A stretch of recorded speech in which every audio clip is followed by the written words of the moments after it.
It is Tuesday night and it is Sales Scope. Okay, welcome to those people just joining us there now. MC Medias, I'm Uncle Chris. I've not seen you for ages. How are you doing? Oh, Nancy. Hi, Nancy. Oh, I've got a few familiar faces coming on. Oh, I like a few familiar faces. Chris. Hey, Chris. Good to see you. Haven't seen you for forever. Hoping to get to mind your business next week. So maybe catch up with people then. It's been busy, you know. Oh, and some love, and I haven't even started yet. Right, well, welcome to tonight's session. I've got like lilac hearts and brown hearts. I didn't know you get brown hearts. I don't know how I feel about brown hearts. So anyhow, tonight's session is all about objection handling, and specifically handling that objection about money. I can't afford it. Or it's not my budget. If you're dealing with a business, you'll sometimes get that same sort of objection framed slightly differently. So as always, Pirate Pete is with us. We were in Dublin last week. We had a fantastic time. He met some leprechauns. He sambered at them. He made new friends. So we are going to be taking you through this over the next 10 minutes, and he will be keeping us to time. So for those of you who don't know me, my name is Victoria Fleming, and I'm a sales trainer and consultant, and this is my business, Buzztastic.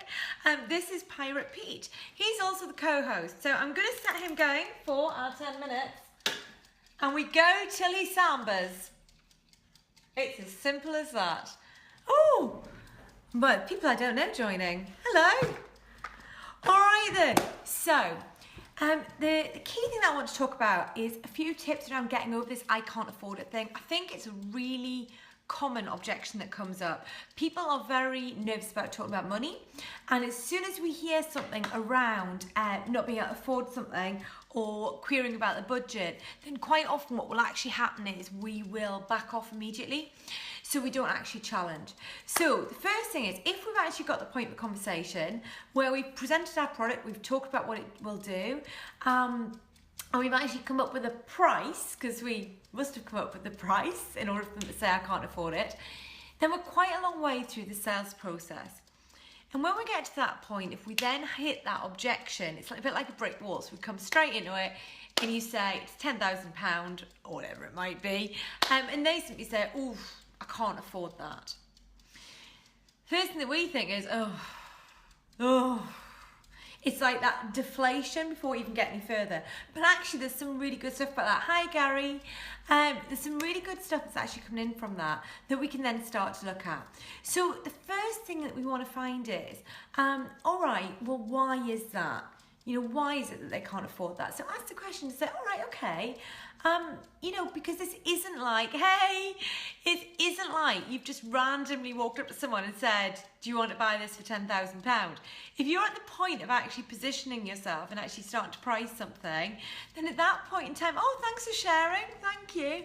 Then at that point in time, you've obviously been talking for a period of time. So you know what? That means you can have a conversation. So if they say, I can't afford it, you can say, oh, okay. Why is it you say that, or what is it that makes you say that? And it's just literally chucking it across. Oh, hi Nancy, you're on the train again. Oh, I'm on the train, we'll get there. It's just actually about going straight back and asking, oh, so why is it you say that? You know, what is it that makes you say that? It's really important, because quite often people hide behind that kind of statement, and they hide behind that statement because for a lot of people it kind of scares them off and they don't really know how to handle it. So if they're uncertain about anything, that can be a quick kind of like, you know, give me some space on this response. If you ask why they say that, or what it is that makes them say that, then you can start to actually drilling into the real issue that's going on here, because sometimes it's not actually money. So the response you might get is, well, it's more than I was expecting. Great. What was it that you were expecting? Fantastic. Because if they can tell you what they're expecting, then at that point in time, you can start to do two things. The first thing you can do is you can start to position the additional value that they're getting for that spend. So that's the first thing. The second thing is that if all of a sudden you know what you're working with, you can start to say, oh, okay, So, you know, I've come up with the price of £10,000. You were expecting £100. Obviously, it's quite a big difference there. Well, what was it specifically that gave you that price? Or, you know, so where did that come from? Was that your budget, or what is it? Because again, at that point in time, you can start to flush out, is this a case that they are, you know, comparing you to a competitor who's come at another price point?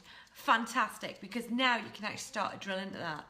Second thing that you might come across there is they might say, oh, well, last time I did this, it was that price. Brilliant. When was it? What did you do? Again, you can start to build that differential. Or they might say, well, actually, it's not come from anywhere. That's all I've actually got in the budget. And you know what? Actually, sometimes people can't afford it, and sometimes it's not in their budget. And you have the opportunity then to say, okay, well, look, if that is what you have, I cannot deliver this solution over here for that price because this is a £10,000 solution. What I can do for that price is X, Y, Z, and potentially you could offer a cut down version of the product or service that you're offering. It's not always possible, but at least it gives you an opportunity to know what you're working with.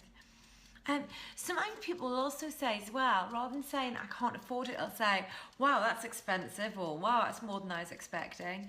I love that. Yeah, Nancy, you're not a look on those trains, are you? Catch the replay on the website. If someone says to you it's too expensive, that's actually great, because again, that's telling you something. And my favourite response to that is to turn around and say, oh, okay, what is it you're comparing it to? It's really, really important. Oh, thanks, Gary. It's Tuesday night, it's been a long day. It's really important to see what they're comparing it to. Quite often what I find is I deliver training, I do a lot of sales training, and when I'm talking to people, they may well be comparing it to other training they've had. Now, depending on the type of training they've had, it can be very different price points. So, for example, if you've done an online e-learning course in Excel, you know, you can buy that sort of training for, you know, £4.50. You know, you can buy it whenever. It's very undifferentiated. It's really easily available. There's even free courses online now. So you know what? If they're comparing me this year to that, they're going to see a big difference, and that is a big difference, because the difference is I'm doing stuff you know, with their teams. So it's face to face, it's in person, it's on their site, it's a course designed just for them. It's driving a behavioural change. And actually the great thing about that is it means that I can start to explain those differences. It also means I can really focus in on results. Okay, so the results of an Excel training course is that, you know, your people are better at managing Excel spreadsheets. The results of a training course with me is that actually you're going to see a direct return on investment. Hi, Andy. A direct return on investment on actually the results that your people are producing day in, day out. So again, at that point in time, I can start to differentiate. I can start to build more of the value around that. So I think that's a really easy way to start to identify how you're actually going to approach that. Oh, a few more people joining there. Hi, everyone. So do check that. But of course, a lot of this is about making sure that you've clearly explained your product and the value you're offering right up front. Because remember, customers aren't really interested in anything more than what your product or service is going to offer them. What is the end result? What is the solution you're going to give them? What value are you going to give them? And what return are they going to get on that? So as I say, when I start to put my value in terms of actually the results you're going to see are going to be coming in through your invoicing as your salespeople sell more, that's a very compelling argument. What is the result? Hi, Alex. The end result here is that they're going to make more money, they're going to sell more. So think very hard, what is the end result of your product? What is it, the end result that you're offering your customer? Because actually, it's not always about how you deliver it or what you deliver it. It's actually more about what you're offering them as an end result. Where's a strong bow? Oh, not got any. Got some bubbly, but I'm not drinking it. Oh, thanks for showing there, Zane. Go on The Apprentice. Oh my goodness. Does anyone watch The Apprentice? I love The Apprentice. It's like the greatest thing in the world. And it is all sales activity. All of it. You want to know how to sell? Go on The Apprentice and you'll watch all the brilliant stuff and you'll watch all the rubbish stuff. Oh, Zane. I'm going to pretend you didn't say that. All right. So, check. Have you built the value, and have you related that value directly back to what we've actually got, what you actually can deliver for that customer. So always check back. Have you actually clearly explained it? And if you haven't, this is the time to do it. Okay. The thing as well is that if you are thinking that actually they can afford this, and what they're actually just doing is they're actually just maybe looking to start a negotiation on price or something like that, then actually what you want to start to go to is you want to start going into identifying if they really can't afford it. And a great way to do that is to actually ask the question. So, you know, you can say to them, okay, well look, let's just actually put the price to one side. Let's just move that to one side. Based on everything else that I've offered today, is that actually giving you a solution that you're interested in at this point in time? Ask them the question. So at that point in time, if they say, well, actually, yeah, it is just the price, great, we can start to negotiate. We can start to say, right, well, if I do this instead of that, or if we deliver this like that instead of that way, then I can deliver. Okay. Parrot Pete's gone. But right, we're going to come back to that one.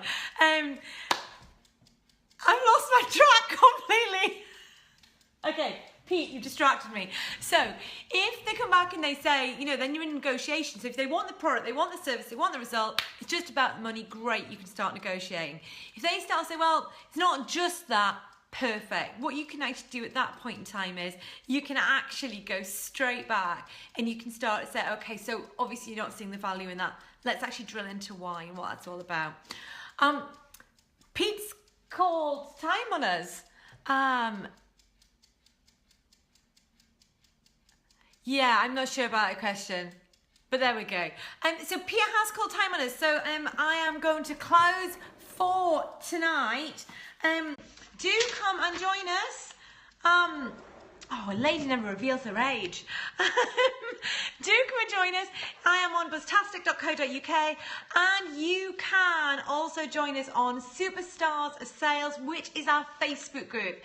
There is a group of other salespeople there, and there is also stuff that we talk about. We talk about all kinds. There's all kinds of stuff goes on that group, and you should totally be part of it. So come and do a search on Facebook, Superstars of Sales, and what you'll actually find at that point is that you can come and join us, and you will get this content every week. In the meantime, I'll see you 6 o'clock next Tuesday, and thanks for coming. All right, cheers.